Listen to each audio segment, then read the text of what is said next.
Gusto kong araw-araw ka maglilinis yung buong bahay habang nandito yung ate mo. Yes po, sir.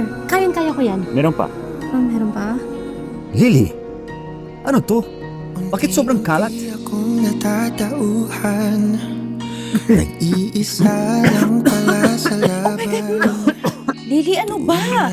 Bakit mo naman kasi hinayaang maglagay ng marami yan? Kaya Kaya ako sa'yo, protektahan mo yung puso mo. Ikaw din. Bukol ka sa kanya agad. Tingnan natin ang mga lihim ni Mr. Cheers para sa pretend relationships. Cheers. Lotion? Really, sir? Oh, well, yes. That's for dry skin. Sobrang dumi at sobrang messy yung buong kusina.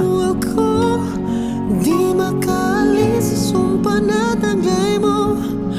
Di matiis, di rin makahindi. Bawat araw iniisip kung ano ba tayo. Pero doon ako curious sa boss, masungit, pero wapo. Alam kong mali. Bes, samahan mo lang talaga ako. Okay na ako. Miss, pwede mo ba ko yung number mo? Hoy, hoy, hoy! Problemado na nga tong tropa ko eh. Ha? Dadagdagan niyo pa ng problema? Opo! Pero mahal, pwede ba ang itawag sa'yo?